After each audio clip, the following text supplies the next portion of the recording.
we can set priorities for deportation, and we should set priorities for deportation. It's quite, human smugglers, people involved with terrorist activity, drug dealers, violent criminals, they get right to the top of the pile. All these folks, in terms of processing, but it's not always easy to deport. I mean, I was dealing with this years ago with last I checked, we had 150,000 people awaiting removal. They've been through due process. Time to go home. And they come from 8 countries. Those countries won't take them back. China, India, Laos, Vietnam, Iran, Somalia, Jamaica, and I'm forgetting one, but they're Eritrea, I think. But they won't take their citizens back. And our Supreme Court has said you can't hold these people indefinitely in detention. You just can't hold them indefinitely.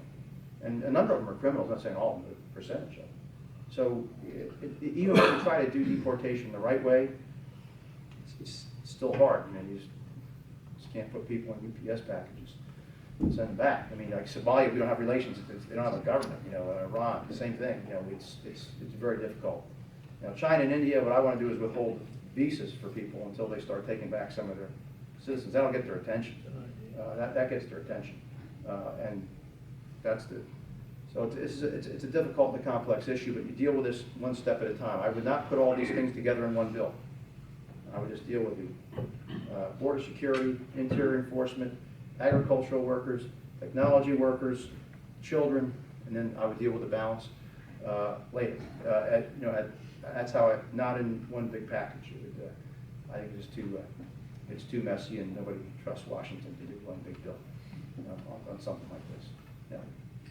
Would you be willing to comment on the presidential campaign, and particularly how you think it reflects on the Republican Party as a whole? Well, I guess there's the Republican primary, and then there's Donald Trump. It's I mean, it's the only way you can say it. My only comment on the presidential race is that there are 2 candidates out there who I think who are obviously have tapped into a lot of frustration and anger. And that's Donald Trump and Bernie Sanders. On the Democratic side, they've tapped into this, and at the same time, my own view is I don't think either of them will become president of the United States. No. I think at the end of the day, what's gotten a lot of people angry is that, and a lot of people are angry or frustrated for different reasons. They're not all the same, and that's not a monolithic group of people. But a lot of people are frustrated that they see that the Capitol in Washington is broken, that things aren't getting done, and they want. I think most of them want to see things.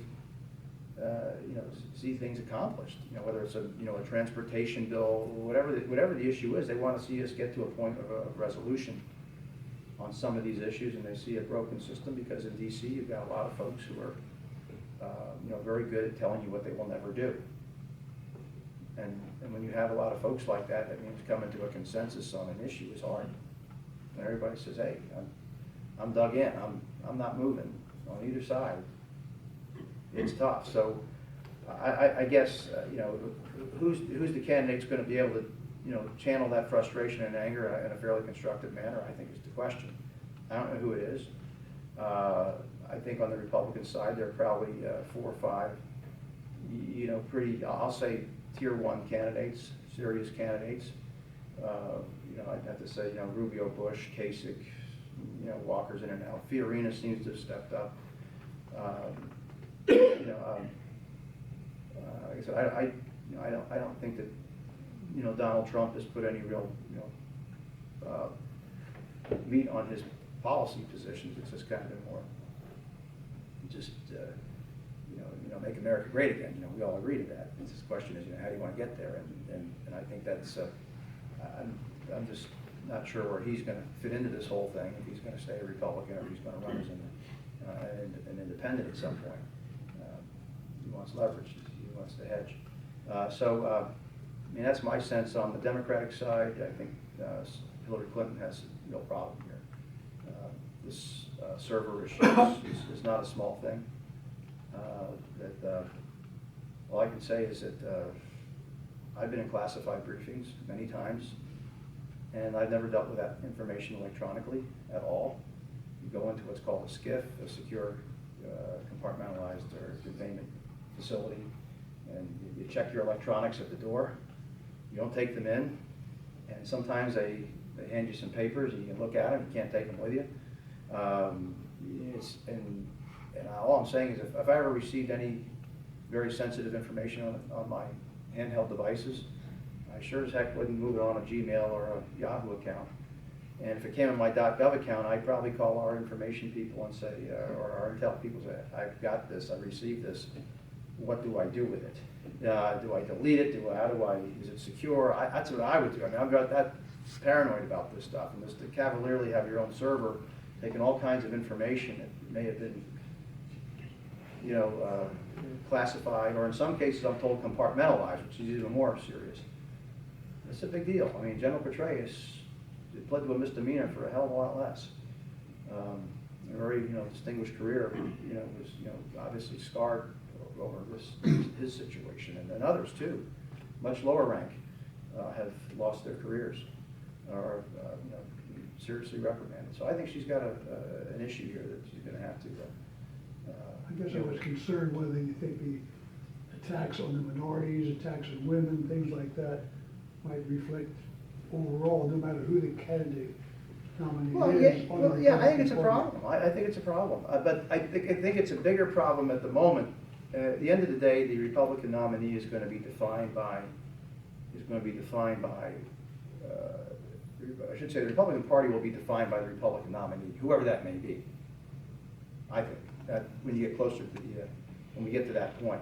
Right now, you're hearing a lot of noise. Like I was critical of Donald Trump's comments, what he said about the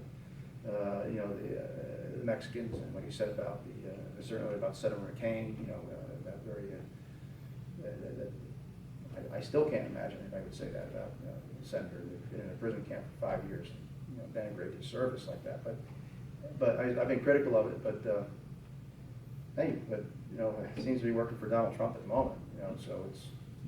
But I also see polls showing too that 65% would never vote for him. 65% of the public. So you don't know how you win if you got that number sticking out there. So. But yeah, I think it's potentially problematic. But the nominee will ultimately define the party. Yeah.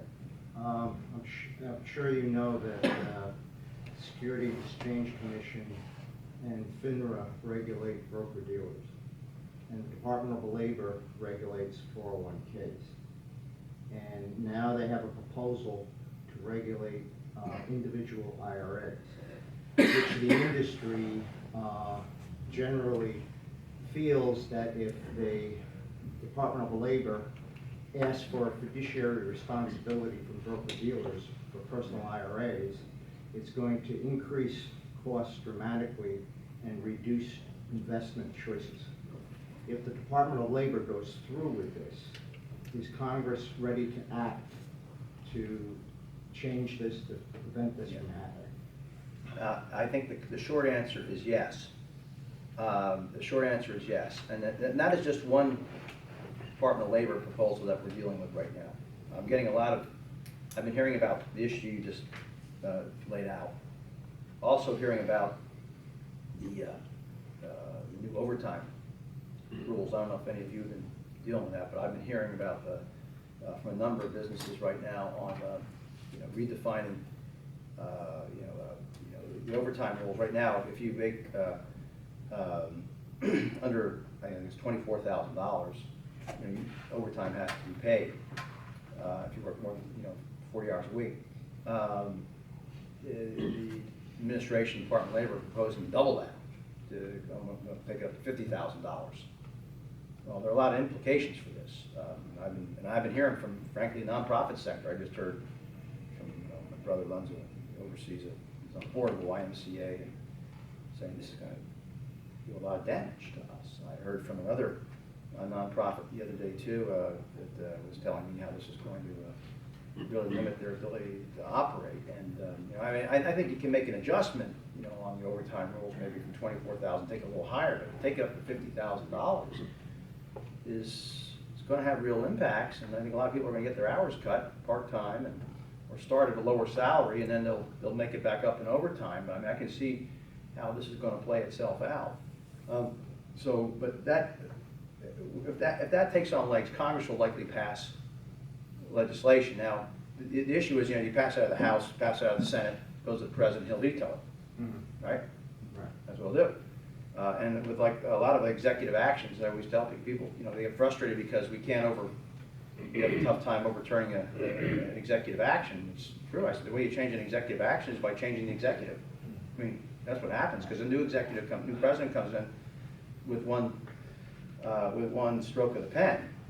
They can undo all sorts of executive actions from the prior administration. That's how quickly it works. So I'll keep an eye on it, but if this takes on real legs, I think there's going to be a big reaction.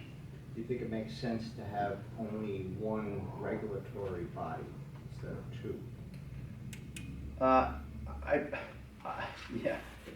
I prefer one regulatory body, and not just in this realm, but in others. You know, I don't know if you found you know, Dodd-Frank. I'm not sure how many people here are paying attention on that issue, but on Dodd-Frank, let me tell you, you know, we haven't had. I think we've had two banks started in the United States since Dodd-Frank was enacted. One is in Birmingham, Pennsylvania. I think those were it's a group of Amish investors. And they're not, and I said to some of my colleagues who asked about this, how they started banking, I said, well, these aren't your typical investors. That's all I could say.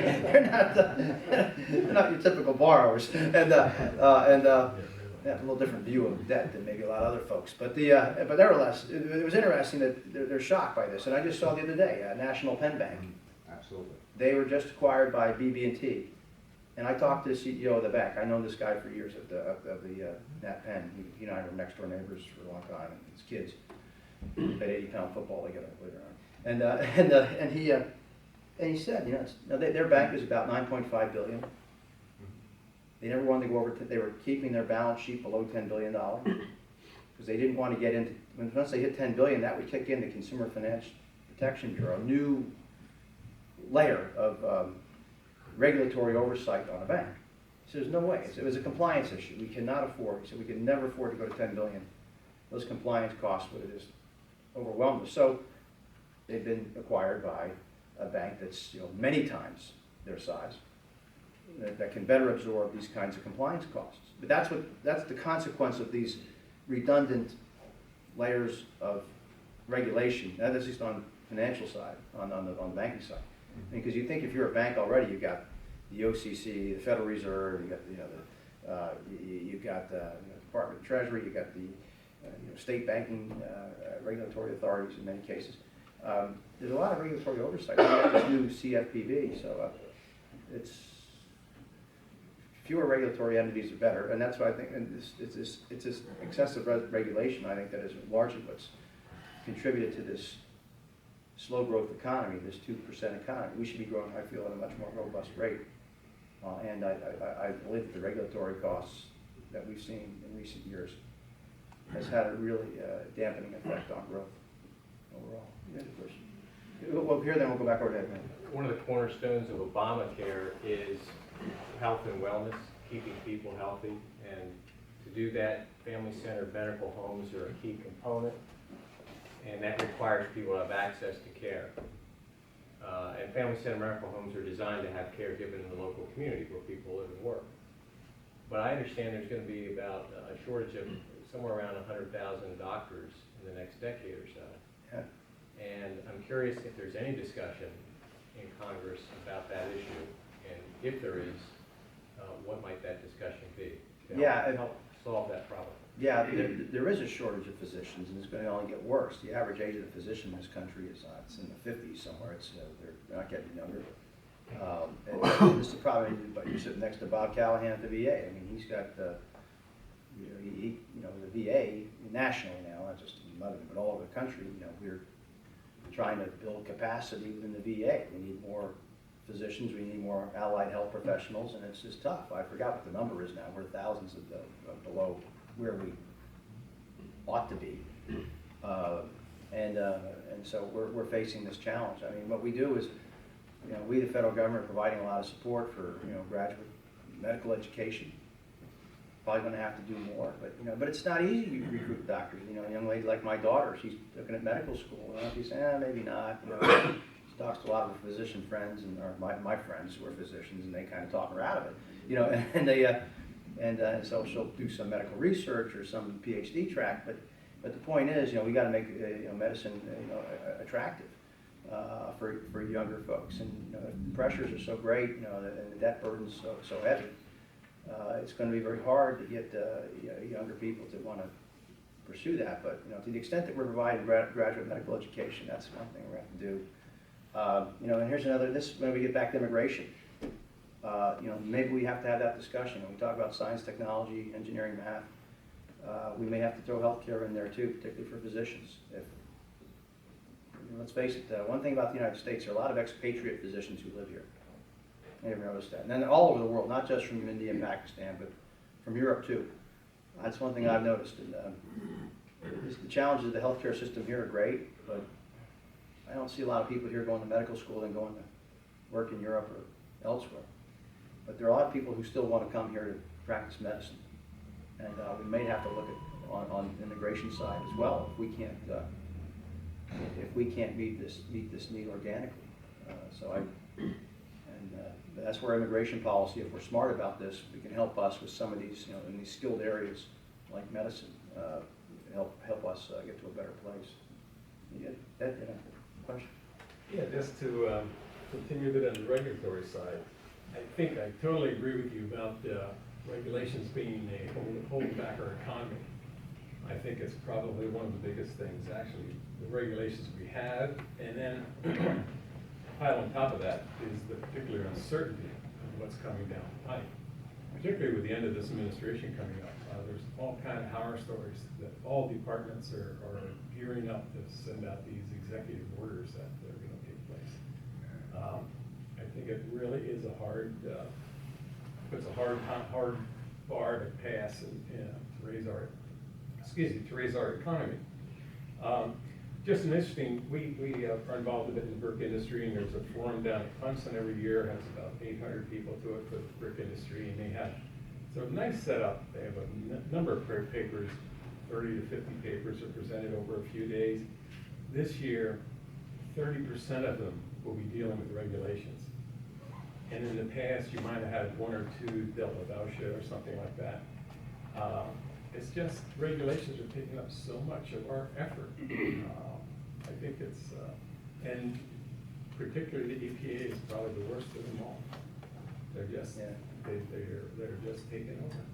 Well, if I get a nickel for every time somebody complains about regulation, whether it's silica sand, the new power plant, for coal plants, those rules, various, dictates coming out of FDA. Try to get an approval now for a drug or a therapy. Mm-hmm. It takes a hell of a lot longer. I never thought we'd have to live in this country today that it's easier to get approvals in Europe now for drugs than it is here.